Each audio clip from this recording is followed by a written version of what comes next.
Vem comigo em uma das minhas caravanas e você vai ver o cenário real, onde tudo aconteceu. Para informações, entre em contato com o WhatsApp que está aqui na tela, se anime, venha comigo para Israel, porque nunca mais você vai ser o mesmo. Pode acreditar no que eu estou te dizendo. Quer saber mesmo? Você quer saber de verdade? Quando é que essa guerra é de verdade sentida? Quando é que as pessoas de verdade, que estão caminhando pela vida, passando pela vida, né? Como um alecrim dourado. Quer saber quando é que esse alecrim dourado começa a sentir de verdade a guerra? Que existe de verdade uma guerra espiritual? Quer saber quando é que as pessoas realmente sentem isso? E vou dizer para você uma coisa, eu estou usando o exemplo do alecrim dourado, mas eu quero usar o nosso próprio exemplo. Eu quero usar eu e você, tá? Muitas vezes nós passamos pela vida sem sentir essa guerra, mas nós estamos achando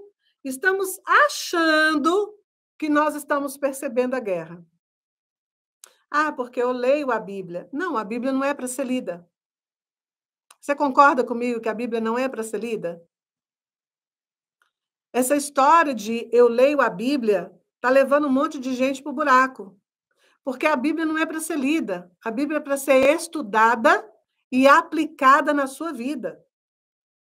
Então, tem uma galera de pessoas que se justificam que leem a Bíblia, ela está fazendo uma coisa ali, ó, só por alto, sabe? Só passando por cima, sem entender patavina, sem entender o que de verdade está lendo. Porque a Bíblia não é para ser lida, ela é para ser estudada. E não apenas estudada e aplicada na sua vida. Senão, a pessoa vai simplesmente só ler, vai passar por cima de tudo, não vai parar nos textos verdadeiros, né? nos textos, na realidade dos textos, não vai entender nada e vai viver a vida. Ah, mas só porque eu leio eu estou protegida. Calma.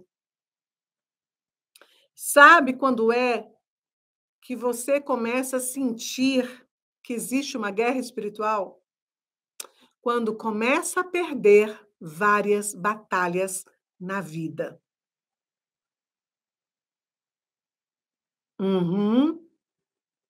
Quando começa a perder várias batalhas na vida. Então, começamos a sentir o peso da batalha espiritual que está sobre nós. A palavra de Deus fala que nós não podemos viver pelo que nós sentimos. Nós não podemos viver pelo que nós achamos, mas nós temos que viver pelo que cremos. E o que nós cremos? Em que você crê? Qual é o fundamento do que você crê? Essa é a grande pergunta que fica. Em que você crê? Aí você pode me falar, não, eu creio em Jesus, o Filho de Deus, o Salvador. Por que você crê que Jesus é o Filho de Deus e o Salvador? Qual é a fundamentação bíblica que você tem para essa tua crença? Você está entendendo que a questão é mais profunda? Onde está a fundamentação bíblica para você crer nisso? Ah, não sei, Carla, eu simplesmente sinto. Não, você não pode sentir, você tem que ter fundamentação bíblica. Nós não podemos viver pelo que sentimos, não podemos viver pelo que achamos, mas nós temos que viver pelo que cremos. E o que cremos tem que estar fundamentado aqui, tem que estar aqui no teu coração, na tua mente, na ponta da tua língua. Você está entendendo? Tá, alguém falou, está na palavra de Deus, mas aonde? Onde na palavra de Deus? Você precisa saber. Você precisa saber, porque é muito vago você dizer, está lá na palavra de Deus. Tá, aonde? Onde? Esses dias eu estava assistindo um podcast no YouTube em que uma pessoa queria fundamentalizar na palavra algo que ia totalmente contra a palavra. Totalmente contra. Olha o que eu vou dizer para você. Preste atenção, preste muita atenção no que eu vou dizer para você. Alguém no podcast que eu assisti queria fundamentalizar um pensamento, um achismo na Bíblia. E aí, na hora, o líder do podcast falou: onde está isso na Bíblia? Ela falou: está na Bíblia, está na palavra. Tá, onde? Me mostra, quero ver. Capítulo, versículo, palavra por palavra. Onde está isso que você está me dizendo que está na Bíblia? A pessoa engasgou. Não, mas está na Bíblia. Tá, onde? Onde na Bíblia? Ela falou: está lá em Levítico. Ah, ok. Onde Levítico? Qual capítulo? Qual versículo?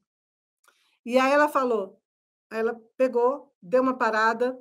Ah, entre o capítulo 18 e o capítulo 20. Então, ok, vamos abrir agora. Vamos ler o capítulo 18 e o capítulo 20, até o 20 inteiro. E não estava.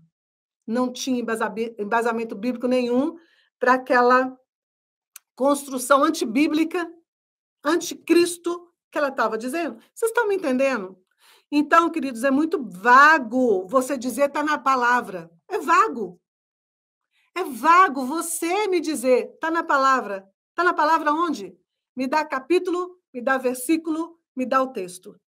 E as pessoas, deixa eu dizer uma coisa para você, que eu sempre falo, o inferno não brinca de ser inferno.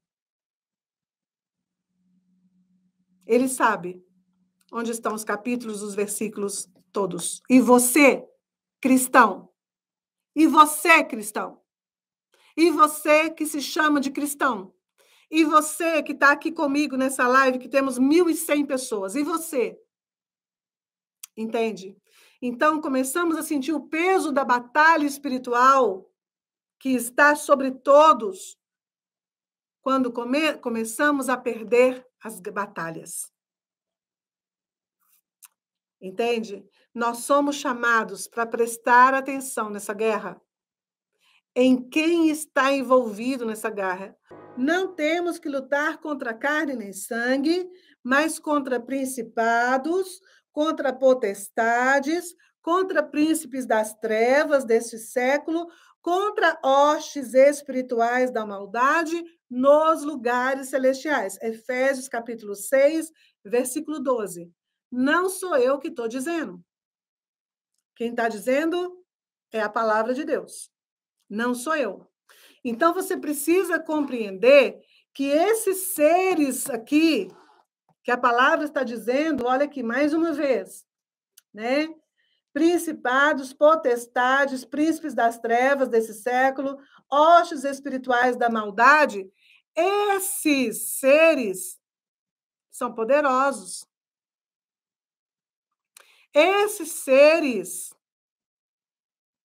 não são superiores a Deus, não são superiores a Jesus. Ponto final. Mas eles têm mais conhecimento do que eu e do que você juntos. Porque nós precisamos dormir, nós precisamos comer, nós precisamos descansar, nós precisamos dar uma pausa, né? No tempo de oração, no tempo de estudo bíblico, nós precisamos trabalhar, a gente precisa colocar comida dentro de casa, aquela coisa toda, né? Mas eles não. Eles têm 6.000 anos de vivência na nossa frente. Eles têm 6.000 anos conhecendo a mente humana na nossa frente. Eles têm 6.000 anos sabendo exatamente o que nós gostamos, o que nós rejeitamos, como induzir o nosso coração e a nossa mente. Você está compreendendo? Tem 6.000 anos que eles estão guerreando. E a própria Bíblia nos relata algumas batalhas. A Bíblia vai nos relatando algumas batalhas. Por exemplo, no livro de Daniel. Existe lá no livro de Daniel uma batalha entre Gabriel, que precisou de Miguel chegar para eles vencerem juntos o príncipe da Pérsia. Porque um só não estava dando conta. Lá no livro de Judas, vai contar que Miguel, o anjo Miguel, lutou com o inimigo por causa do corpo de Moisés. Então, meus queridos, sim, essa guerra é real, né? E nós nos acostumamos demais com aquilo que a gente pode tocar, com aquilo que a gente pode ouvir, com aquilo que a gente pode sentir. E aí a gente se esquece que o mundo espiritual ele vai regindo o mundo físico e ele altera o mundo físico.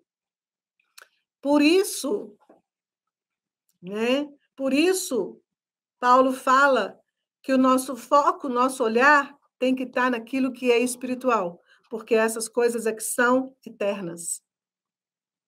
E aí eu quero dizer uma coisa para você.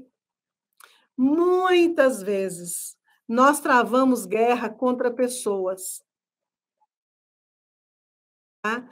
Muitas vezes nós travamos as guerras contra pessoas. Mas o que a Bíblia diz é o seguinte: olha, não temos que lutar contra carne ou contra sangue. Não temos que lutar contra pessoas. A nossa luta não é contra as pessoas. Embora pessoas nos irritam, claro, mas eu também devo irritar muitas pessoas.